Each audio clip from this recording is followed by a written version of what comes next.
Hi friends, कशा आहात? मी तक्षी आई आली आहे परत तुमच्या भेटीला एक नवीन विषयावर तुमच्यासोबत बोलायला. तर आजचा आपला विषय आहे बाळाचा आहार, म्हणजेच बाळाचा पहिला आहार. मी तक्षला केव्हापासून पहिला आहार त्याचा सुरू केला, कोणते कोणते पदार्थ मी तक्षला आहारामध्ये द्यायची पहिल्या आहारामध्ये, ते सर्व मी तुमच्यासोबत माहिती शेअर करणार आहे. तर नक्की व्हिडिओ पूर्ण बघा. बाळाचा पहिला आहार असतो तो 6 महिन्यानंतरच आपण बाळाला सुरू करत असतो. 6 महिन्यापर्यंत बाळाला आईचे दूधच पुरेसे असते.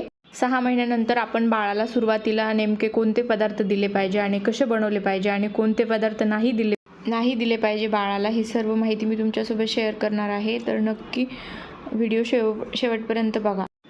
6 महिन्यानंतर आपण बाळाला कोणते पदार्थ देऊ शकतो ते समोर बघूयात. 6 महिन्यानंतर आपण बाळाला सुरुवातीच्या काळात पातळ अशा स्वरूपामध्ये भाताची पेज, मूग डाळीची, गाजर, बीट, पालक आपण यांना शिजवून असं मॅश करून याची प्युरी बनवून आपण बाळाला देऊ शकतो. भोपळा हा पण शिजवून देऊ शकतो प्युरी. नाचणीची लापशी जी की मागच्या व्हिडिओमध्ये मी शेअर केलेली आहे, तुम्हाला हवी असेल तर रेसिपी. अशा प्रकारे आपण बाळाचा सुरुवातीच्या आहारामध्ये हे पदार्थ आपण देऊ शकतो. फ्रूट्स जास्त द्यायचे, फ्रूट्स बारीक करून द्यायचे. आणि पातळ स्वरूपाचा पहिले 6 महिन्यानंतर बाळाला दुधाची सवय असते, नंतर लगेच आपण घट्ट नाही द्यायचं, पातळ स्वरूपामध्येच द्यायचं. आणि दुधा इतकं पातळ नाही द्यायचं, थोडंसं घट्ट मध्यम द्यायचं, सॉलिड, म्हणजे बाळाला हळूहळू सवय लागेल त्या गोष्टीची आणि बाळ आनंदाने खाईल.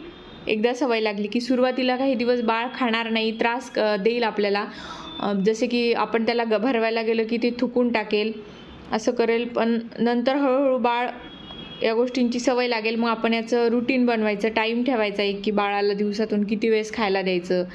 वेगवेगळे पदार्थ बाळाला टेस्ट करायला आवडतील हळूहळू सवय झाल्यानंतर. बाळ स्वतःच्या हाताने खायला सुरुवात करेल. केळी पण मॅश करून आपण बाळाला देऊ शकतो.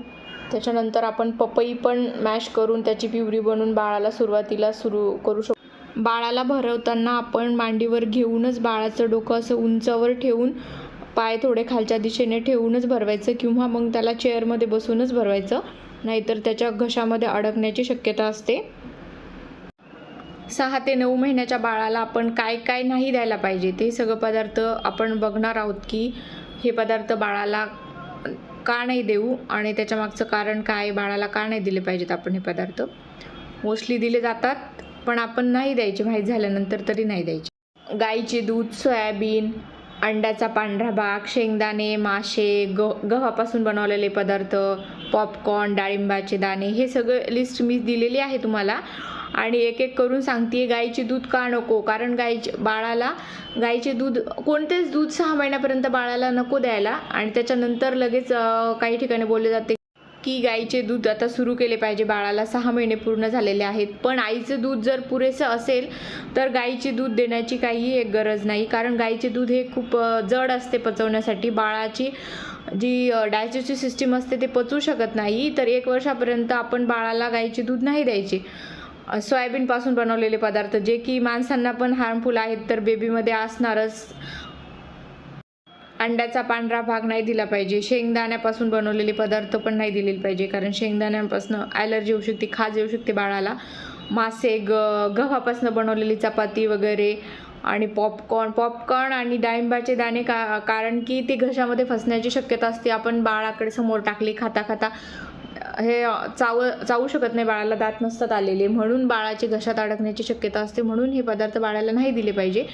आणि हे बाकीचे सांगितलेले पदार्थ, कारण हे सगळे पचवण्यासाठी खूप जड असतात आणि बाळाला आणखी पचवायला त्याची जी डायजेस्टिव्ह सिस्टीम असते ती परिपक्व नसते. अशा प्रकारे मी तुमच्यासोबत सगळी माहिती शेअर केलेली आहे. ही माहिती, मी तर डॉक्टर नाही आहे, पण मी का सांगते, कारण मी तक्षची आई आहे आणि मी तक्षसाठी आता अशा माहिती घेऊनच तक्षला आहार देते, म्हणजे जेवण काय त्याचं सुरुवात केलं आहे. म्हणून मला असं वाटतं की माझ्या मैत्रिणींना हे सगळं माहीत असावं आणि त्यांना या गोष्टीचा उपयोग व्हावा, म्हणून मी सांगितलं आहे. आणि मी तक्षच्या बाबतीत हे फॉलो करते आणि तुम्ही पण तुमच्या बाळासाठी हे फॉलो करू शकता. चला तर फ्रेंड्स, व्हिडिओ आवडल्यास नक्की चॅनलला लाईक करा, शेअर करा, सबस्क्राईब करा. थँक्यू.